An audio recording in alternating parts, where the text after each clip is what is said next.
Rebonjour chers amis et chers camarades. Maintenant on passe pour l'analyse de la quatrième scène d'Antigone, du grand écrivain et du grand dramaturge Jean Anouilh. Maintenant on passe exactement vers donc, la scène suivante. Alors il s'agit d'une scène délimitée par donc, la rentrée d'Ismène et aussi exactement la sortie de la nourrice. Alors c'est le passage, voilà donc, ça commence avec la réplique d'Ismène. Écoute, j'ai bien réfléchi jusqu'à exactement donc la réplique d'Antigone, comme tu as bien tout pensé. C'est-à-dire exactement donc ça commence de la page 24 vers la page ou jusqu'à la page 27. Alors dans cette scène exactement on avait des personnages. Très bien. Alors ce qui nous intéresse ici exactement et comme d'habitude, donc c'est la première étape, c'est identifier le passage et aussi exactement le mettre en situation par rapport aux événements qui sont déjà passés et aussi par rapport à l'idée générale. Alors, voilà donc la première étape, c'est l'identification du texte et la situation du passage. Et comme d'habitude, donc, on peut se baser sur des questions ou sur différentes questions qui nous permettent d'identifier le passage. Par exemple, les questions qu'on peut poser, voilà donc, ce sont des questions qu'on avait l'habitude de les poser. Alors, de quelle œuvre donc est tirée cette scène? La deuxième question, donc, qui en est le dramaturge ou qui en est l'écrivain? Troisième question, donc, qui sont les personnages présents sur scène? Alors, la question suivante, quelle relation existe-t-elle entre les personnages? La dernière question, c'est-à-dire de quoi parle-t-il? C'est-à-dire de quel sujet les personnages parle-t-il dans cette scène? Par exemple, pour répondre exactement à ces questions, on peut exactement envisager ou on peut proposer comme réponse, par exemple, donc, alors voilà, donc, la première question de quelle œuvre est tirée donc cette scène? Comme réponse envisagée, donc on peut dire exactement que cette scène est tirée de la pièce de théâtre Antigone. Et Antigone, donc, c'est toujours c'est le personnage principal de l'histoire. La deuxième question, qui en est le dramaturge? Le dramaturge, donc, c'est le grand dramaturge Jean Anouilh. Troisième question, donc, qui sont les personnages présents sur scène? Alors, ici, tout à fait différente exactement de la scène précédente, on avait exactement deux personnages. On avait donc Antigone, puis exactement on avait Ismène. Alors, quelle relation existe-t-elle entre les deux personnages? La relation qui existe entre les deux personnages, donc c'est Antigone et la sœur d'Ismène. Vers la fin exactement, de qui ou de quoi parle-t-il? C'est-à-dire ici exactement de quel sujet? On a une petite faute, donc de quoi parle-t-il ou quel est le sujet partagé entre les deux personnages? Alors, les personnages parlent d'un secret caché entre les deux sœurs, c'est-à-dire il s'agit exactement de l'enterrement de Polynice. Donc, c'est le sujet de la scène. Alors, à partir exactement des réponses déjà données, on peut envisager ou on peut proposer une situation. Par exemple, une petite situation qu'on peut proposer, voilà. Donc, on avait comme situation, le passage se situe juste après la sortie d'Antigone, très tôt, pour enterrer le cadavre de son frère Polynice. C'est-à-dire, c'est le sujet de la sortie cachée d'Antigone dans la scène précédente. Il s'agit du dévoilement du secret entre les deux sœurs. C'est-à-dire, donc, les deux sœurs ont dévoilé donc leur secret. Il s'agit exactement de l'enterrement de leur frère Polynice. Voilà. Après donc la situation ou la première étape de la situation et l'identification du passage, maintenant on passe exactement pour identifier les axes ou les idées les plus importantes. À travers donc la lecture de la scène, on peut y avoir exactement plusieurs idées principales, mais on peut proposer comme idée ou les axes les plus importants, par exemple. Le premier axe, donc, c'est le secret dévoilé entre les deux sœurs, c'est-à-dire que les deux sœurs viennent de dévoiler un secret. Deuxième axe, donc, c'est l'entêtement d'Antigone et le revirement d'Ismène, ou ce qu'on appelle exactement, c'est l'abandon d'Ismène. Donc, ce sont les deux axes sur lesquels on peut se baser sur l'étude de la scène. Par exemple, maintenant donc, le premier axe, le secret dévoilé entre les deux sœurs. Pour identifier exactement ce secret, pour le décortiquer, on peut exactement se baser sur quelques questions. Par exemple, la première question sur laquelle on peut se baser, qui en est le personnage qui mène le dialogue. C'est-à-dire, alors, parmi les deux personnages qui mènent le dialogue.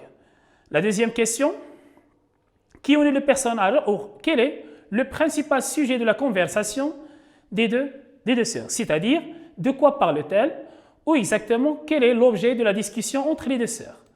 La troisième question, pourquoi Ismène mène-t-elle le dialogue? Alors, la question suivante, donc, les deux sœurs ont-elles le même point de vue concernant l'enterrement de Polynice? C'est-à-dire, les deux sœurs partagent-elles le même point de vue? Ou est-ce qu'on avait exactement une opposition entre les deux? Vers la fin, on avait quel sentiment Ismène éprouve-t-elle pour son frère?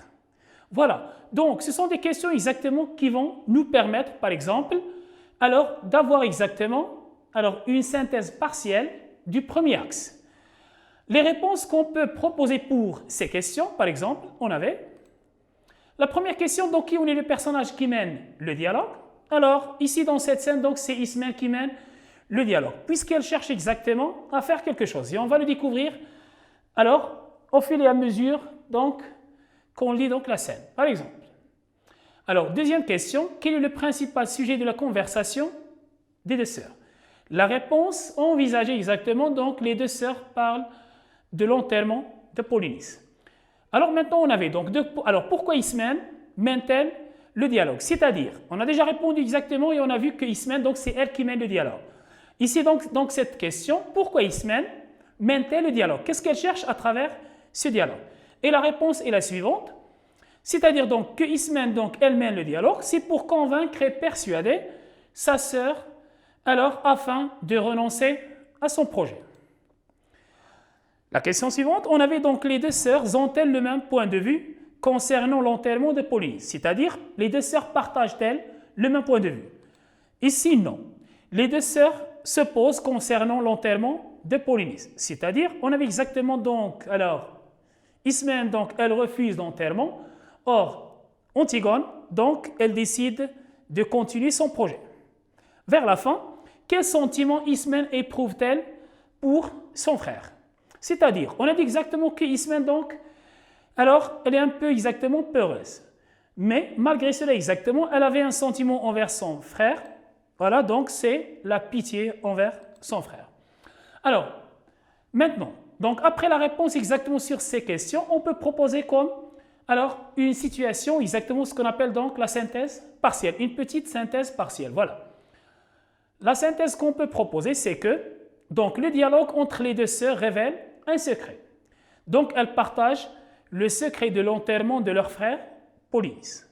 Donc, c'est la première synthèse exactement du premier axe. Maintenant, le deuxième axe, donc ce qu'on appelle exactement, c'est l'entêtement d'Antigone et le revirement, alors, d'Ismène. C'est-à-dire, alors qu'Antigone, donc, elle s'entête, alors, d'enterrer son frère, or, exactement, Ismène, elle abandonne ce travail. Par exemple, pour, alors, aboutir exactement, pour arriver exactement à décortiquer donc cet axe, on peut exactement se baser sur quelques questions. Par exemple, dans quelle intention Ismène présentait ses arguments à Antigone? C'est-à-dire, pourquoi Ismène avance-t-elle plusieurs arguments à sa sœur? La deuxième question, quel est le premier argument qu'Ismène pour montrer à sa sœur qu'elles ne peuvent pas accomplir donc la tâche? Et ici, exactement donc dans cette scène, on peut découvrir que, alors, Ismène a adopté une stratégie argumentative. Donc, alors, à partir de cette stratégie argumentative, quel est le premier argument qu'Ismène a-t-elle utilisé pour convaincre sa sœur? Deuxième, alors, sur quel argument, portant sur le physique d'Antigone, Ismène tente-t-elle de s'accrocher? Troisième, quel est l'argument d'Ismène qui est fondé sur l'autorité familiale? Alors, après, on avait, donc, quel est l'argument d'Ismène qui est fondé sur la force? Autre exactement, on avait quel est l'argument d'Ismène qui est fondé sur l'autorité? Alors, et surtout, exactement, c'est une autorité politique. Après, alors, quel type de phrase emploie souvent Antigone dans ses répliques pour exprimer sa position? C'est-à-dire, exactement, c'est le refus. Vers la fin, on avait par quel mot Antigone qualifie-t-elle tous les arguments d'Ismène? La dernière question exactement qu'on avait, donc voilà, quel est le devoir des deux sœurs selon Antigone? C'est-à-dire exactement, alors quel est leur devoir? Alors dans cette scène. Vers la fin, on avait comment Antigone et Ismène se représentent-elles dans cette scène. C'est-à-dire, dans cette scène, exactement, on avait donc Ismène, c'est elle qui mène le dialogue, et à travers ce dialogue, elle cherche à convaincre et persuader sa sœur afin de renoncer, alors, ou de se renoncer à son projet. À savoir exactement, donc, c'est l'enterrement de Polynice. Pour arriver exactement à ce but, donc, Ismène, elle s'est basée sur une stratégie argumentative, très bien. Parfois, exactement, elle avance des arguments qui portent sur, alors, le physique d'Antigone. Après, donc, on avait exactement des arguments qui se basent ou qui sont fondés sur l'autorité familiale. Aussi, on avait alors des arguments exactement qui sont fondés sur la force. Et on verra exactement donc, alors, c'est la force de quel personnage. Et vers la fin, exactement, on avait des personnages, alors, ou exactement des arguments qui sont fondés sur l'autorité politique. Alors, pour répondre exactement à ces questions, on peut proposer donc les réponses suivantes. Voilà. Donc, par exemple, comme réponse, on peut envisager, voilà, donc, la première question.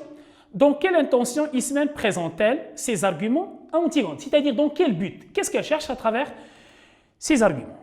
Voilà, donc, elle cherche exactement à convaincre et persuader Antigone de ne pas aller enterrer Polynice, c'est-à-dire se renoncer à son projet. Deuxième, quel est le premier argument d'Ismène pour montrer à sa sœur qu'elles ne peuvent pas accomplir la tâche? Donc, c'est que Créon les ferait mourir, c'est-à-dire que Ismène, elle avait peur de la mort, très bien. Troisième, on avait donc sur quel argument, portant sur le physique d'Antigone, Ismène tente-t-elle de s'accrocher? Alors, ici, exactement, donc, Ismène, elle s'est basée sur donc, le physique d'Antigone, surtout exactement, c'était la jeunesse et la beauté, très bien. Alors, quel est l'argument d'Ismène qui est fondé sur l'autorité familiale? Alors, ici, exactement, donc, Ismène, elle s'est basée sur un argument qui montre donc l'autorité familiale et surtout, exactement, c'est l'autorité de leur oncle. C'est-à-dire que Ismène, elle comprend la décision de leur oncle.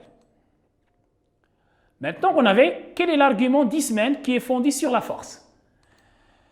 Voilà donc, et c'est sûr exactement, c'était la force de Créon, puisque donc Créon, il est le plus fort. Alors après, donc, on avait exactement un autre argument, alors qu'Ismène a-t-elle avancé, qui est fondé sur l'autorité. Alors, et surtout exactement, c'est une autorité politique. Voilà. Alors cet argument, le voilà, donc c'est que Créon, il est le roi, il faut qu'il donne l'exemple. Après, donc, quel type de phrase employa souvent Antigone dans ses répliques pour exprimer sa position? Et ici, dans cette scène, on a vu exactement que Antigone, elle s'entête d'aller enterrer son frère. Or, exactement, on avait Ismène, elle refuse d'accomplir cette tâche. Donc, et pour exactement exprimer donc sa position et son refus, Antigone, donc, elle a utilisé exactement des types de phrases. Surtout, exactement, ce sont des phrases, voilà, ce sont des phrases déclaratives. Aussi, exactement, on avait donc la domination des phrases négatives. Après, donc, on avait par quel mot Antigone qualifie-t-elle tous les arguments d'Ismène? C'est-à-dire, alors, après le refus d'Antigone, alors les propositions de sa sœur, alors Antigone, elle a utilisé un mot, alors, pour qualifier les arguments de sa sœur, ce sont juste exactement ce qu'on appelle des prétextes. Alors, quel est le devoir des deux sœurs selon Antigone? Et Antigone, donc, elle voit exactement que leur devoir, c'est faire quoi exactement? C'est aller enterrer alors leur frère, très bien, puisqu'il s'agit exactement d'un devoir fraternel et aussi exactement un devoir divin. Alors, comment Antigone et Ismène se présentent-elles dans cette scène? C'est à travers donc l'étude et la lecture exactement de la scène, on peut y avoir exactement une idée sur les deux personnages. Alors, on peut exactement qualifier donc Antigone. Voilà, donc Antigone est un personnage entêté, aussi un personnage rebelle, décidé. Pourtant, on avait Ismène donc est un personnage peureux ou exactement elle est peureuse. Voilà, donc exactement ce sont les réponses des questions qui nous permettent par exemple d'avoir une autre synthèse partielle. Par exemple, on peut exactement proposer comme deuxième synthèse partielle.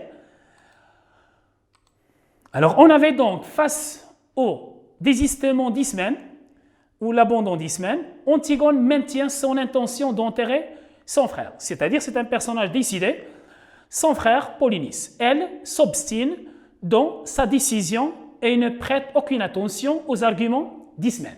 Pourtant, Ismène se montre comme un personnage peureux ou peureuse face à la décision de sa sœur. C'est-à-dire, ici exactement, on avait alors les caractères des personnages. Vers la fin, exactement donc comme un petit bilan ou une synthèse, alors générale exactement de la scène, on peut avoir exactement donc le bilan suivant. Ce premier dialogue, donc puisque exactement on avait donc c'est la première rentrée d'Ismène, ce premier dialogue entre les deux sœurs, cela seul dévoile le secret d'Antigone, de vouloir enterrer son frère Polynice malgré l'interdiction de Créon. C'est-à-dire exactement c'est malgré l'interdiction de Créon ou le refus de Créon, alors Antigone s'obstine d'aller accomplir la tâche. Il montre aussi la peur d'Ismène et aussi donc l'entêtement d'Antigone. Et merci de votre attention.